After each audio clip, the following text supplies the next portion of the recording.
जी, golden card एक प्रक्रिया है जिसमें आयुष्मान योजना के तहत 5 लाख तक का बीमा सुविधा उपलब्ध है इलाज कराने के लिए गरीब परिवारों को। कि जब तक चुनाव नहीं था तब तक जो है यह योजना बंद रखी गई थी। जो इसका लाभ जिसको मिलना चाहिए वास्तव में उसको लाभ नहीं मिलेगा। आज गरीब उन बड़े हॉस्पिटल में पहुंच ही कहाँ पा रहा है कि उनका लाभ ले पाएगा।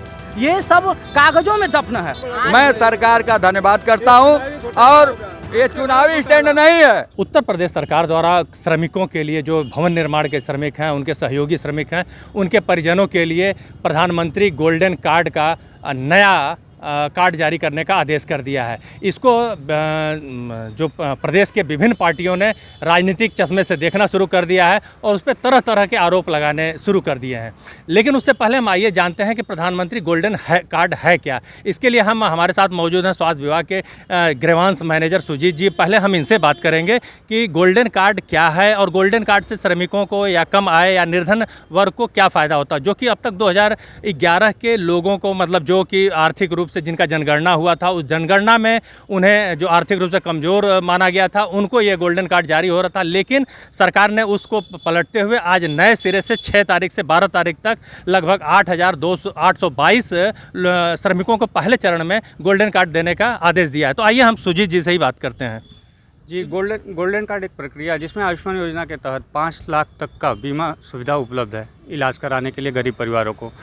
इसमें उनके पूरे परिवार को कवर किया जाता है। गोल्डन कार्ड के माध्यम से ही वो अपना इलाज सुनिश्चित करा सकते हैं। इसमें हमारे 9 प्राइवेट हॉस्पिटल ज़िले में उपलब्ध हैं। बाकी वो भारत में कहीं भी जाके अपना प्राइवेट इंडिपेंडेंट हॉस्पिटल में इलाज करा सकते हैं। इससे फ़ायदा क्या है गरीबों को? इससे फ़ायदा ये है कि उनको, जो गरीब तबके के लोग हैं, उनको बड़े इलाज कराने में या कोई बहुत ज़्यादा बड़े पैसा लगाने में उनको दिक्कत होती थी। यहाँ सरकार उनको 5 लाख का फ्री इलाज दे रही है। सरकार उन्हें 5 लाख तक का फ्री इलाज दे रही है। लेकिन कांग्रेस के प्रवक्ता हमारे पास मौजूद हैं, सावंत सिंह जी। मैं उन्हीं से बात करूंगा कि वो क्या कहते हैं, उसको राजनीतिक चश्मे से किस प्रकार देखते हैं। जी देखिए, जब तक चुनाव नहीं था तब तक जो है यह योजना बंद रखी गई थी। मैं छोटी बात बता रहा हूँ कि हमारे गाँव का एक अरुण राजभर नाम का लड़का था जिसको ब्लड कैंसर हो गया। उसका इलाज BHU में चल रहा है और इस समय आर्थिक रूप से इतना कमज़ोर है कि उसके पास किराया भी नहीं कि मऊ सदर अस्पताल में जाकर के अपना जाँच करा ले और BHU में जाकर के अपना इलाज करा सके। BHU से कुछ दिन इलाज चला और मैं उसका आयुष्मान कार्ड बनवाने के लिए सदर अस्पताल में संपर्क किया। CMO के यहाँ गया, CMS के यहाँ गया और जो आयुष्मान कार्ड बनाते हैं लोग, उन लोगों के पास गया। उन लोगों ने साफ मना कर दिया कि कोई योजना नहीं है, कोई नहीं बन रहा है।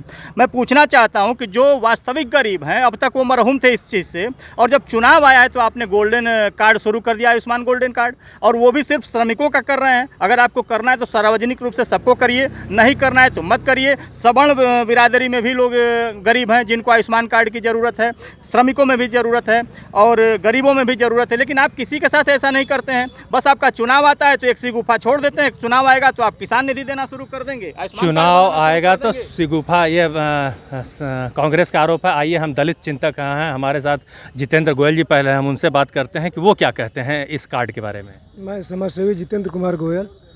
देखिए, योजना जो लाए हैं मैं उसका धन्यवाद करता हूँ, लेकिन अगर यह योजना वो पहले से लाते, उनकी योजना होती, जैसे योजना आयोग को तो इन्होंने ख़त्म कर दिया, नीति आयोग ला दिया, तो नीतिगत फैसला ले रहे हैं और नीतिगत फैसला में यही है कि जो पुरानी सरकारों ने किया है उसी को नया में कन्वर्ट कर दे रहे हैं। और दूसरी सबसे बड़ी बात है कि जो इसका लाभ जिसको मिलना चाहिए वास्तव में उसको लाभ नहीं मिलेगा। इसलिए नहीं मिलेगा कि इनकी जितनी स्कीमें अब तक देख लीजिए, वास्तव में इनकी स्कीम इसलिए फ्लॉप हो गई कि केवल एक चुनावी स्टंट बना करके लाते हैं। चुनाव के समय जैसे देश को इन्होंने बेचा, रेलवे बेचा और तमाम बेचा, उसी पैसे को ला करके अब इसमें लगा करके स्मार्ट कार्ड बना दिया इन्होंने। दलित चिंतक का चुनावी स्टंट का आरोप है कि यह भाजपा का चुनावी स्टंट है। आइए हम समाजवादी पार्टी के जो समर्थक हैं उनसे बात करते हैं, वो क्या कहते हैं इस मामले में। राजविजय यादव, सपा नेता मऊ। सबसे बड़ा सवाल ये है कि प्रधानमंत्री आयुष्मान योजना पहले से ही चल रही थी और उसको गोल्डन का नाम दे देने से कोई योजना का जो कागजी प्रक्रिया है वो नहीं बदल जाएगा। और सबसे बड़ा सवाल ये है कि रमलखना का नाम रामजीवान रख देने से उसका चरित्र नहीं बदल जाएगा। आज उत्तर प्रदेश में चुनाव है और आज इनको श्रमिकों की याद आई है। कोरोना काल के बाद जिन 44 श्रम कानूनों को निरस्त किया गया था, अब तक वो बहाल नहीं किया गया। और आप किस आयुष्मान योजना की बात कर रहे थे, जो आज कागजों में दफन हो चुका है, और उनका लाभ कौन लोग ले पा रहे हैं। इन बड़े बड़े हॉस्पिटलों में जो बड़े बड़े मैनेजर टाई बेल्ट लगा के बैठे हैं, क्या कोई गरीब इनके सामने अपने कार्ड का प्रयोग कर पा रहा है? ये भगा दे रहे हैं कि चले जाओ, ये सरकार के हॉस्पिटल में ही इसका इलाज इस तरीके से होगा। किसी भी हॉस्पिटल में इसका इलाज इस तरीके से नहीं हो रहा है, उस कार्ड को निरर्थक माना जा रहा है। यानी कि जो ये डाटा है ये कागज़ों में ही सीमित रह जा रहा है। अभी स्वास्थ्य इंस्पेक्टर साहब ने बताया कि 9 हॉस्पिटलों को चिन्हित किया गया है। हम बता दे रहे हैं, उन 9 हॉस्पिटलों में गरीब लोग नॉट अवेलेबल हैं। जैसे कि अंग्रेजों के समय में इंडियन लोगों को लिखा जाता था कि इंडियन डॉग नॉट अलाउ, उसी तरह आज गरीब उन बड़े हॉस्पिटल में पहुँच ही कहाँ पा रहा है कि उनका लाभ ले पाएगा। ये सब कागज़ों में दफन है। और ये सरकार इस समय ये योजना ला करके कहीं ना कहीं श्रमिकों को भरमाने की कोशिश कर रही है। सबसे बड़ा सवाल श्रमिकों को भरमाने की कोशिश सपा का आरोप। आइए हम इस मामले में छोटेलाल गांधी जो भाजपा का पक्ष रखने के लिए यहाँ पे हमारे साथ मौजूद हैं, इनसे हम बात करते हैं कि इनका क्या पक्ष है इसको लेके। छोटेलाल जी, छोटेलाल गांधी मेरा नाम है, सामाजिक कार्यकर्ता, भारतीय जनता पार्टी कार्यकर्ता हूँ। और देखिए, आयुष्मान भारत जो भाई साहब ने कहा कि जनता का नहीं बना है, हम तो देखे कि हमारे मोहल्ला में जाके देखे आम जनता का ration card, Ayushman Bharat card बना है, कई लोगों का इलाज भी हुआ है।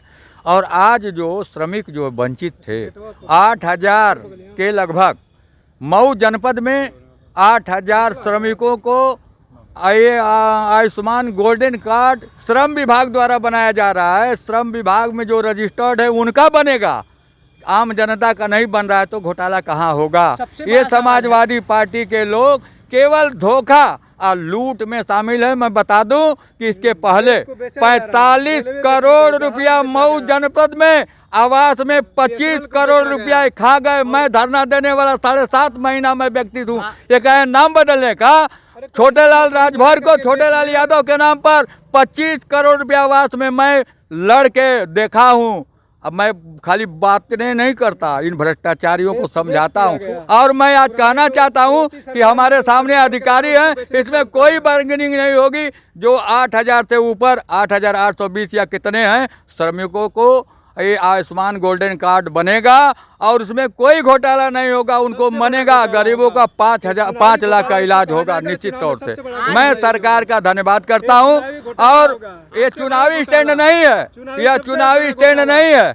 देखिए ऐसा है, देखिए ऐसा नहीं है। श्रमिकों को लुभा करके आज के वर्तमान समय में भी छोटेलाल गांधी जी तमाम चिट्ठा लेकर के सरकार के भ्रष्टाचार के हमेशा दावा करते हैं कि सरकार भ्रष्ट है। तमाम चिट्ठा इनके हाथों में है। आज अभी तमाम अधिकार नहीं, जो भी है इनका आरोप बेबुनियाद है। ये अपने भाजपा का जो भी भ्रष्टाचार है उसको उजागर नहीं करते हैं, और जिन सरकारों ने काम किया उनको भ्रष्टाचारी कहते हैं। झूठ बोल करके आप जनता को गुमराह करना इनका सगल है।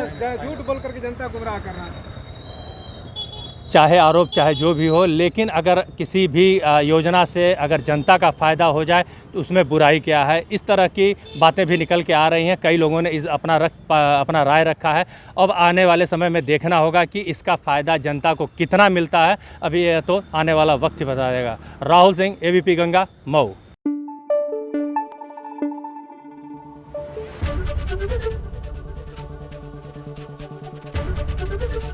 ABP गंगा, खबर आपकी, जुबान आपकी।